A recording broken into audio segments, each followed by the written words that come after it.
Muy buenas noches, estimados televidentes. Como le hemos anunciado, comienza hoy Contacto Directo por televisión. Vamos a presentar a nuestro compañero de hace tantos años en radio, Carlitos García. Buenas noches. Bueno, buenas noches a toda la audiencia. Un gusto, un placer estar ahora aquí compartiendo con ustedes, ya no solamente a través del audio de la radio, sino también con las imágenes en este tema tan polémico, tan importante, que a través de las imágenes se puede transmitir de una forma mucho más potente. El objetivo de nuestro programa, por cierto, es mostrar hechos que han ocurrido realmente, pero nos vamos a basar también en la ciencia. No podemos dejar de lado que dentro de esa ciencia está mezclada la religión. La idea es conjuntar las dos cosas para que se pueda entender el fenómeno básicamente, porque no está exento del tema religioso. Hay civilizaciones que nos han dejado sobre el planeta huellas clarísimas, inconfundibles. Nos referimos, por ejemplo, a la civilización egipcia, la maya, la azteca, la inca, los moáis de la isla de Pascua. Este es el templo de Osiris en Abados, en Egipto Central. Uno de los obsequios más misteriosos venidos del cielo a tierra es la llamada columna Jet. Se ha sugerido que podría ser un símbolo de fertilidad o quizá un símbolo de eternidad, pero también un símbolo de energía. ¿Qué energía acaso sería la electricidad? Von Däniken cree que la columna de Dieppe pudo haber sido usada como algún tipo de aislador eléctrico parecido al que se ve en la parte superior de los postes de energía modernos. ¿Pero tenían los egipcios una manera básica de generar electricidad? Según Von Däniken, se encontró un extraño recipiente revestido de metal no lejos de la zona central de Egipto. Por fuera, esta réplica exacta parece un simple jarrón de arcilla. Pero cuando se vierte en él un líquido ácido como el vinagre, este extraño jarrón genera electricidad al igual que una batería.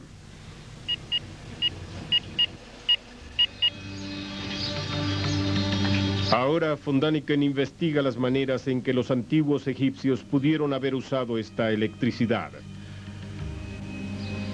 En el sótano del templo de Dendura, al sur de Egipto, su investigación encuentra una posible respuesta. En este sótano había diversas criptas y en una de ellas hay relieves fantásticos en los muros. Observe detenidamente. Von Däniken ve algo que pudiera asemejarse a un cable que conduce a un portalámparas. Unido al portalámparas podría haber algún tipo de filamento y en la parte externa está un bombillo transparente. ¿Podría ser esto una imagen de un antiguo bombillo egipcio? Von Däniken y sus compañeros decidieron probar esta hipótesis en un laboratorio. Hicimos un modelo exacto de este bombillo con las mismas medidas. ¿Servirá? ¿Funcionará?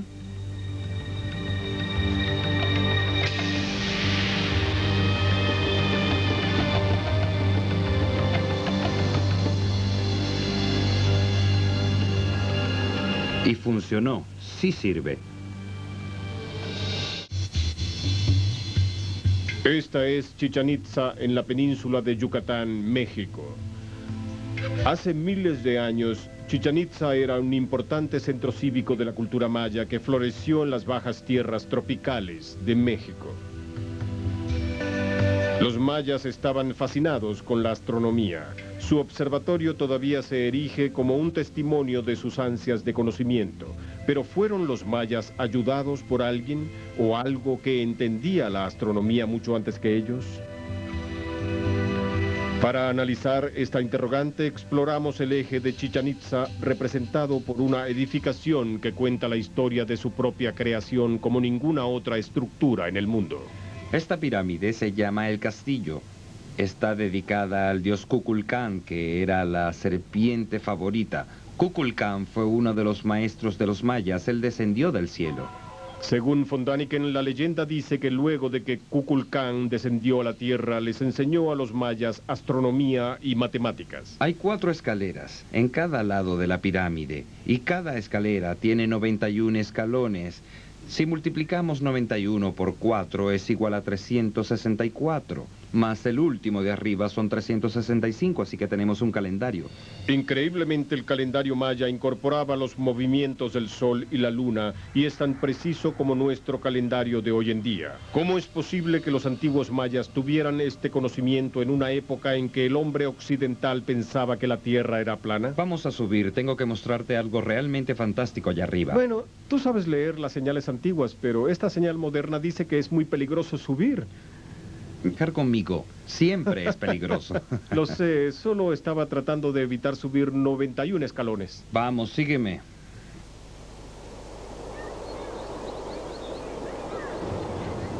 Ok, realmente es hermoso.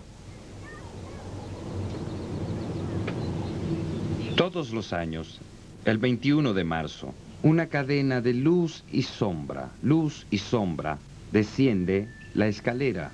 No por toda la escalera, solo en la esquina donde el dios Kukulcán está tallado en la piedra. Con cada una de sus 4 esquinas de frente a los puntos cardinales.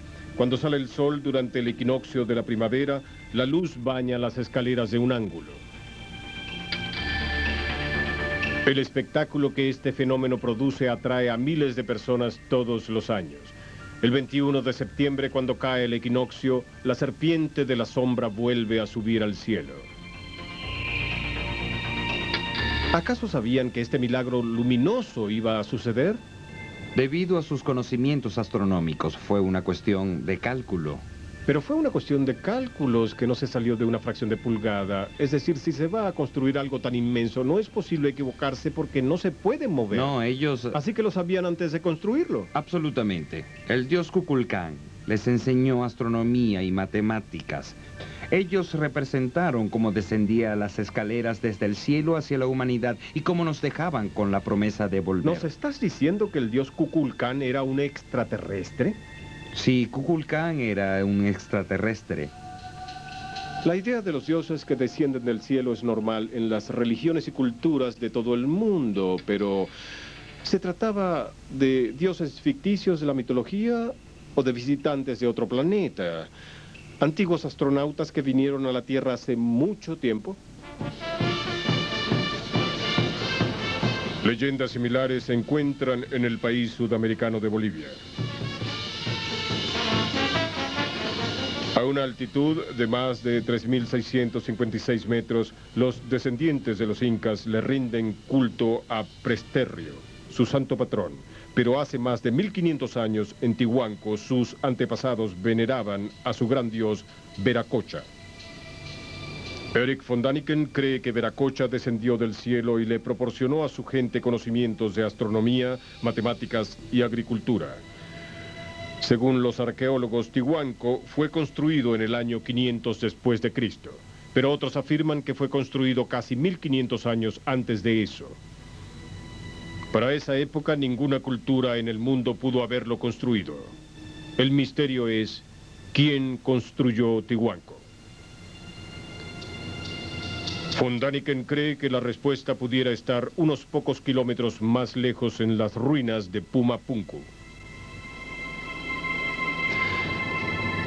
Tengo razones para creer que Pumapunku fue una vez una base extraterrestre. En Pumapunku encontramos extraña tecnología de otro mundo. Edificaciones de piedra en bloques están cortadas intrincadamente con precisión láser. Podrían encajar como piezas de un rompecabezas, un sofisticado logro arquitectónico para una cultura primitiva. Pero von Daniken sugiere que hay más evidencias de que los constructores de estas dos ciudades fueron ayudados por maestros del cielo. Este bloque ha sido grabado con una hendidura perfecta. Actualmente se utilizaría una sierra con punta de diamante para lograr este tipo de precisión, una tecnología desarrollada solo en este siglo. Eric cree que los extraterrestres les proporcionaron estas sofisticadas tecnologías a los habitantes de la región.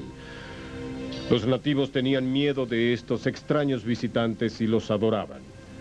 Los expertos dicen que Pumapunku era un templo antiguo, pero era un lugar para adorar a dioses mitológicos o seres vivientes reales.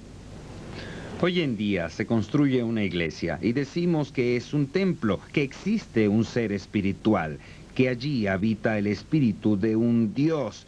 Mi idea es que Viracocha, y no solo Viracocha, otros dioses y otros lugares en el mundo eran extraterrestres y fueron malinterpretados como Dios por nuestros antepasados primitivos.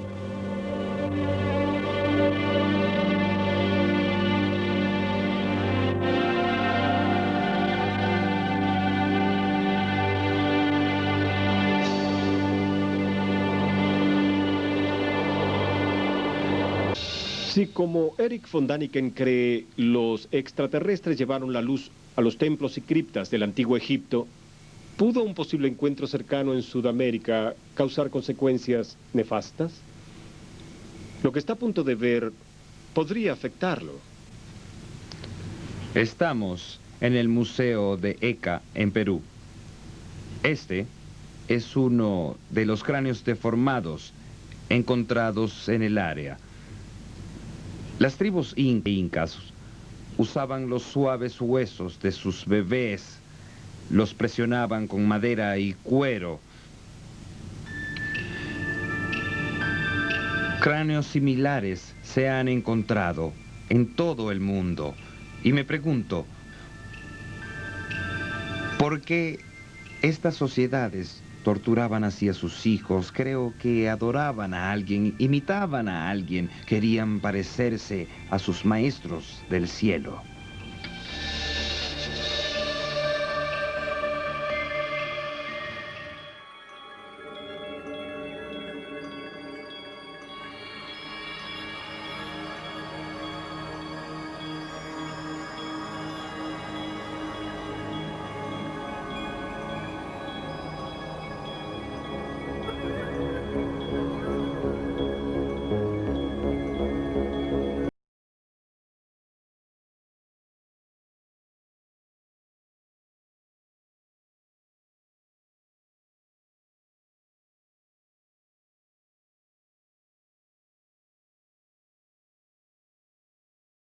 Citamos la historia, porque hablamos del contacto en Uruguay. ¿Por qué surge el contacto en Uruguay? También el Uruguay tiene una gran historia que va más allá de nuestros indios. Si nosotros profundizáramos, nos daríamos cuenta que tenemos una historia extraordinaria, de miles y de millones de años de antigüedad. Nos tenemos que ir a ruinas que nos han mostrado a través de una cantidad de científicos que han estudiado profundamente cada una de estas cosas. Por ejemplo, el arte rupestre desde la prehistoria. Este petroglifo que mostramos grabado en piedra, ubicado en la Cuchilla del Fuego en Paysandú. También tenemos el detalle de pictografía en el arroyo Porongos en Flores. Gruta del Palacio en Flores, con una antigüedad de 70 millones de años. El Bailarín, Arroyo Maestre Campo en Durazno. El Valle del Hilo de la Vida en Minas, lugar considerado sagrado, donde se realizaban rituales y se recibía la energía directa de las estructuras cristalinas de las piedras de cuarzo, que influyen sobre las vibraciones de las personas. Por tanto, hoy nos preguntamos por qué existe contacto en Uruguay. Porque tenemos historia, una historia muy rica que tiene relación con seres que nos visitaron hace mucho tiempo y que hoy nos siguen visitando. De tal manera que tenemos que unir la ciencia, la religión y la historia de nuestros pueblos. Pero antes de entrar a las experiencias de contacto, vamos a dar noticias de último momento. Y, por cierto, nuestro compañero investigador de este fenómeno nos va a dar lo que está ahí caliente de hace poquitos, yo diría horas. Carlitos, ¿qué pasó hace pocas horas? Bueno, siempre se dice que la investigación del fenómeno ovni solamente sucede, o las experiencias de avistamientos ovni solamente suceden entre las personas que están interesadas en el fenómeno, y que los gobiernos de los distintos países no han dado una respuesta oficial, aparentemente, a la opinión pública con respecto a este tema. El otro día, en los noticieros de nuestra televisión, nos sorprende la noticia que el transbordador espacial norteamericano Atlantis estaba por realizar su maniobra de reingreso a la atmósfera terrestre. Sucede que se detectan desde la base en Cabo Cañaveral, en la Florida, unos objetos voladores no identificados en torno al transbordador Atlantis. Esto hace de que se suspenda la operación de aterrizaje de reingreso a la Tierra por un día más. Se produce un revuelo bárbaro, se activan todos los sistemas de seguridad de la nave, de inspección, porque cabe recordar que hace unos años atrás tuvimos el accidente, la tragedia del transbordador Columbia, que al ingresar nuevamente a la atmósfera por un desperfecto, aparentemente, explota en el aire y mueren todos sus ocupantes. Entonces, las autoridades alertadas con respecto a esto, inmediatamente cuando empiezan a detectar estos objetos volando en torno al transbordador,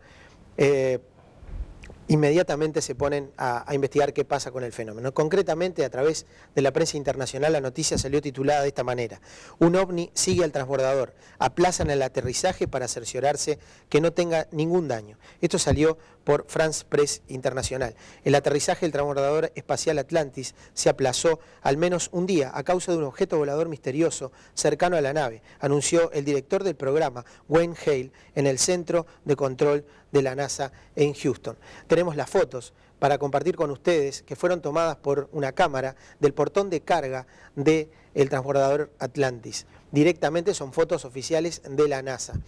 Luego de esto, inmediatamente al otro día, se trató de bajar la tensión con respecto al tema, sobre todo con respecto al tema de los objetos, diciendo que primero el transbordador no había tenido ningún desperfecto en torno a toda la parte de seguridad de vuelo.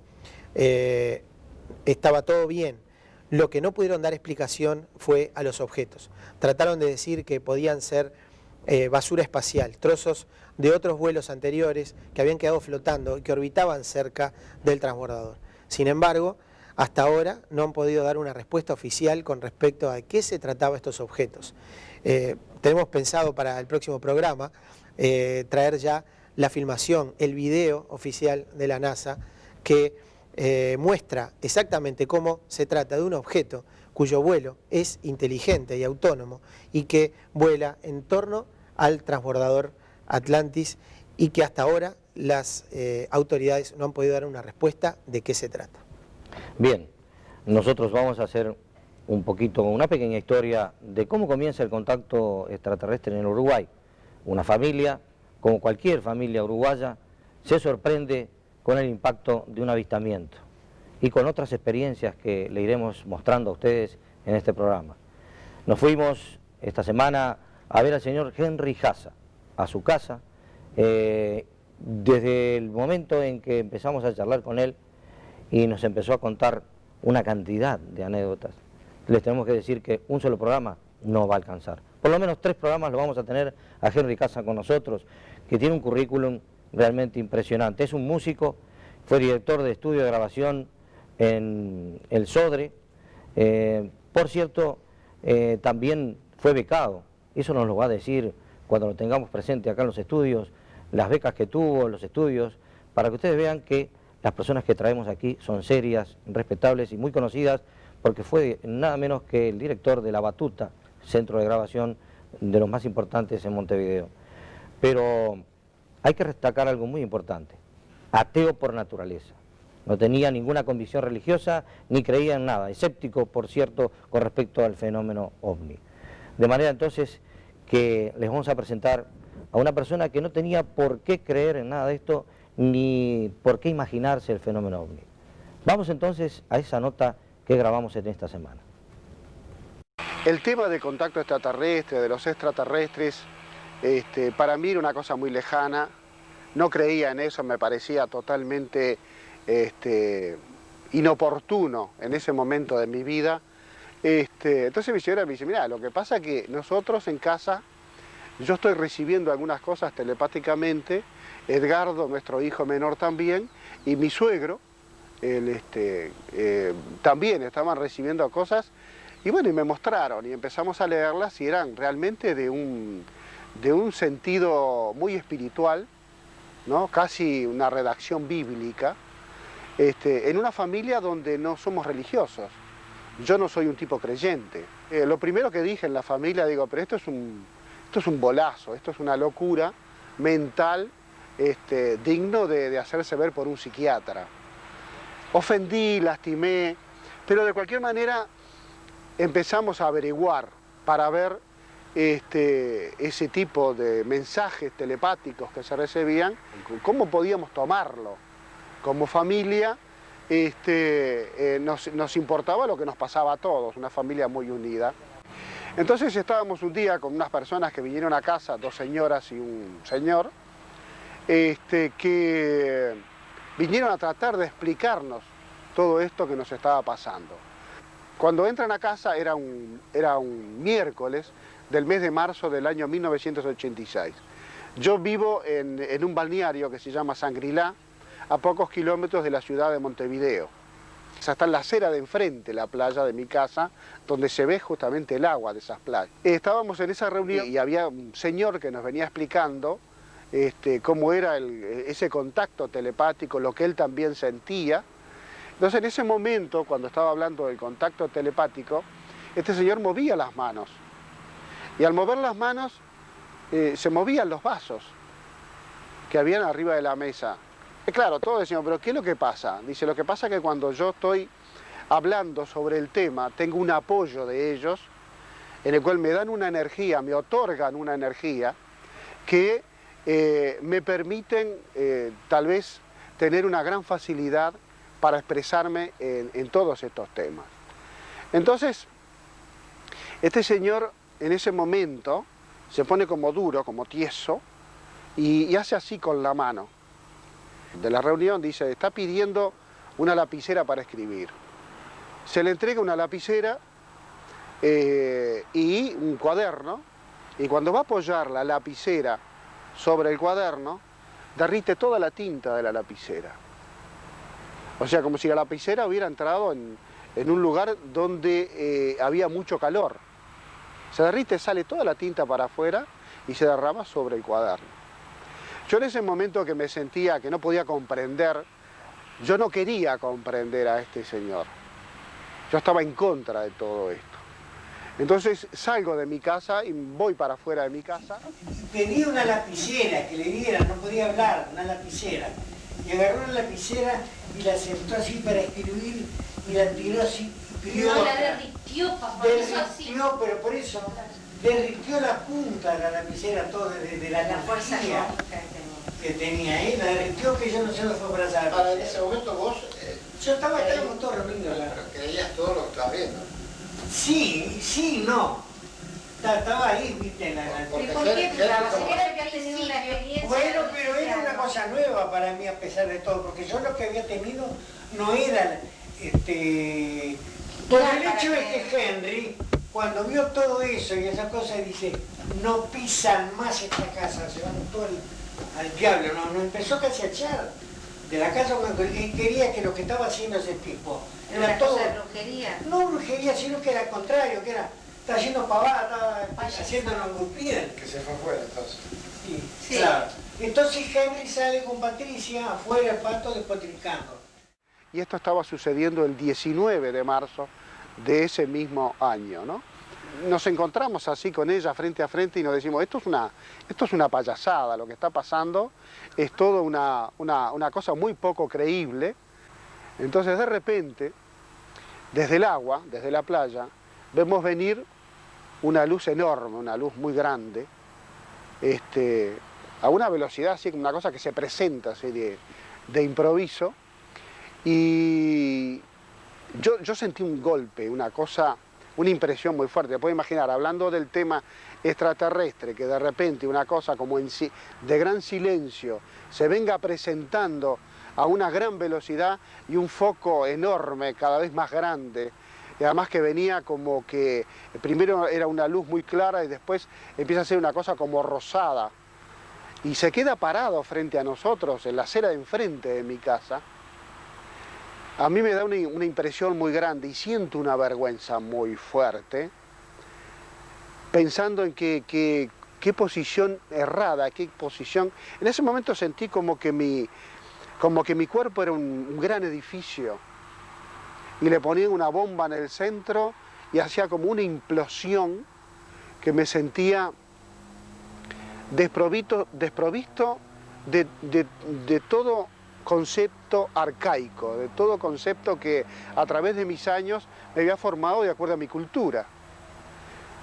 Me daba una sensación como que me habían abierto un panorama, me habían abierto la cabeza.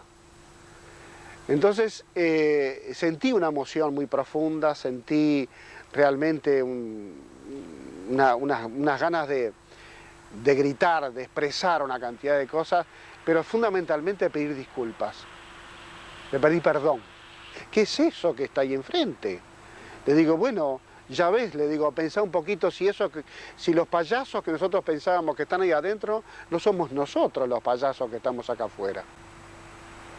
Entonces esa cosa empieza como a aplanarse, a abrirse, pero además con una enorme rapidez. Y se larga una cosa como de 15 metros de ancho y se achica y comienza a bambolearse y a cambiar de colores. De un rosado pasa a un verde, a un amarillo, se achica como una pelota de fútbol, se achica un poco más, se agranda, empieza a subir y a bajar, a hacer como una W. Entonces mi nuera me dice, vamos a llamar a los que están adentro. Cuando me doy vuelta estaba mi suegra mirando, también con la boca abierta, había quedado paralizada por eso que estaba sucediendo. Y nos quedamos mirando con mi suegra como diciendo, qué fantástico esto, qué impresionante. Entonces yo llamo a los que están adentro, que eran como 15 personas más, y claro, y salen todos, y aquello era una algarabía, todo el mundo decía cosas, ¿no? Se maravillaba de eso que estaba ahí. Y de repente se fueron unos gritos afuera, venga, él y Patricia, vengan. Y allá fui. Ahí estaba. Y estaba la cosa ahí, que fue una cosa así, cuando arriba estaba acá, una luz, como una luz azul, la vi yo, intensamente fuerte, y que estaba ahí. Yo cuando la vi enseguida sentí la sensación y ahí me entregué. Después de eso, si te fuéramos a narrar todas las experiencias que hemos tenido hasta la fecha, mirá, no sé, 2 o 3 tomos. Mira, Miguel. Que ya era mucho más pequeño, que se había transformado en una bola, ¿no? Que sí seguía cambiando de colores y hacía movimientos. Entonces una de las señoras que había venido de visita a explicarnos un poco cómo era todo este tema, nos dice, levanten las manos con las palmas hacia adelante, que es la forma de saludarlos y es la forma de tomar esa energía que de alguna manera ellos nos están enviando con esta luz que nos enfocan, ¿no? Entonces yo miraba al señor que había derretido la lapicera y yo decía, ¿qué hará? Y él estaba muy tranquilo, mirando a todos nosotros con una cara de placer, como una cara de la tarea cumplida. Él había venido a cumplir una tarea, que estaba cumplida. Entonces, este señor, yo quedé muy impresionado, yo no me acuerdo cómo se terminó esa... Yo sé que se fueron todas las personas que estaban allí. ¿Se acuerda cómo se fue la nave? La nave, digo, esa bola que quedó de luz, fue como alejándose y como metiéndose dentro de un tubo en la oscuridad y desapareció de la nada. O sea, de la luz se hizo una cosa como en poquitos metros desapareció. Recuerdo que miro la mesa y veo el cuaderno que estaba escrito. Entonces le pregunto a mi señora, ¿pudo escribir? Me dice, sí, porque le dimos otro cuaderno y le dimos otra lapicera y el señor algo escribió. Entonces yo levanto el cuaderno, lo leo y en lo que había escrito este señor decía esto: continúa con tu trabajo, que te apoyaremos visualmente. Y abajo decía Axus, A-X-U-S. Y fue impactante, digo, porque realmente este hombre había anunciado lo que iba a pasar.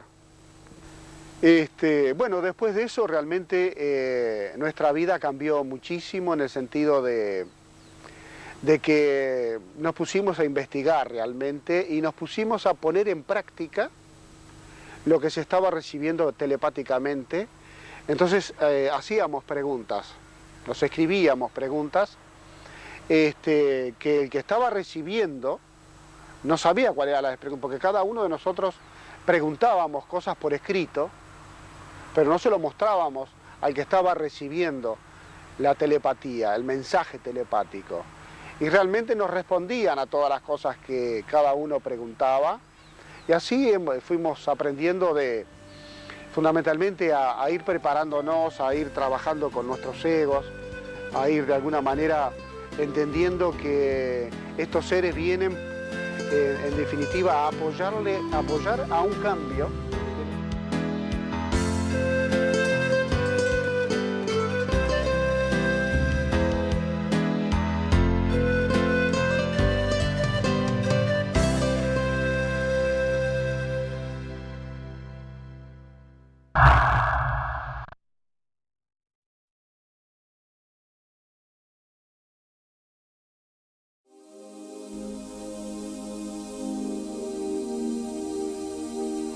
¿Quedó impresionado por estas experiencias? Pues esto no es nada. El próximo martes se va a sorprender por un contacto físico que vamos a tener precisamente aquí en estudios, la charla con Henry Hassa, lo vamos a traer personalmente para que nos cuente qué pasó en el desierto de Perú. Realmente apasionante es este tema que vamos a continuar entonces, como dijimos, el próximo martes. Carlitos tiene novedades.